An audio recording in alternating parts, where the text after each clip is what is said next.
Yo, we back with the commentary. Two stories this time. The FBI director and the labor secretary out of line.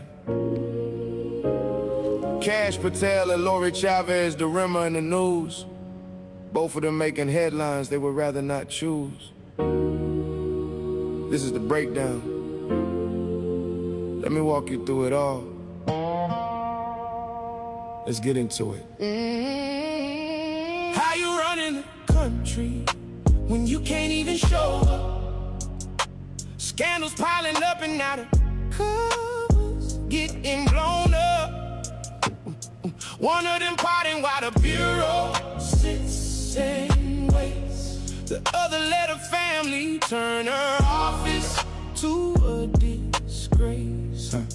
How you running the country when you can't even show up? Two officials in the spotlight and the people had enough.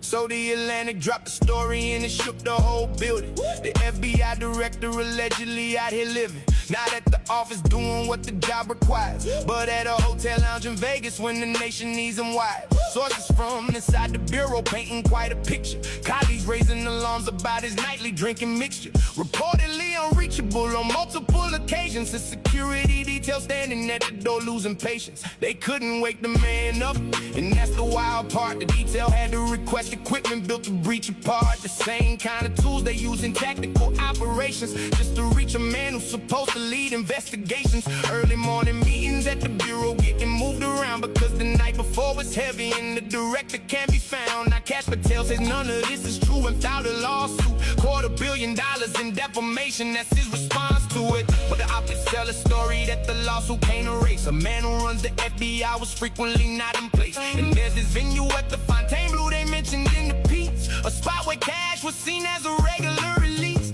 Now I'm not saying the man is guilty of the claim, but when your own security can't wake you, that's a problem worth some names. He went on camera saying he won't take this lying down, which is ironic when the story says he was literally on the ground.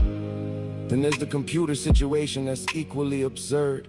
He couldn't log into the system and assumed the absolute worst. Thought the White House fired him, started calling everyone he knew.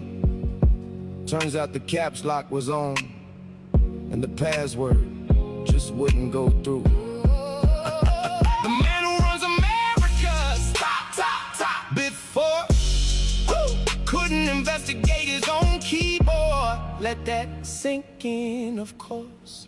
How you running the country when you can't even show up? Scandals piling up and now the covers getting blown up.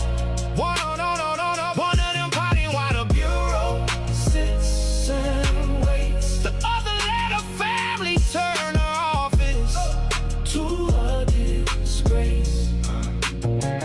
How you running the country when you can't even show up? Two officials in the spotlight and the people had enough. No, now let's shift to the labor secretary resignation. Lori Chavez, the Rima, stepped down amid investigation. Multiple scandals and every single one is worse. Allegations of misconduct and misusing the public purse. Reportedly drinking on the job and taking stack of venues that no government official should be putting on a menu. Using department resources for trips that weren't official. In an alleged relationship with her security that's jurisdictional. But here's where the story takes a turn nobody expected. Her husband got banned from headquarters for behavior unprotected. Two women at the labor department made accusations. Sexual misconduct claims that led to his separation. The man got banned from his own wife's place of work. That alone is a scandal that most families couldn't shirk. But it gets deeper, because the New York Times reported her father was also texting female staffers and he caught it. Young women in the department with messages that read like a man who should know better, but ignored all common sense instead.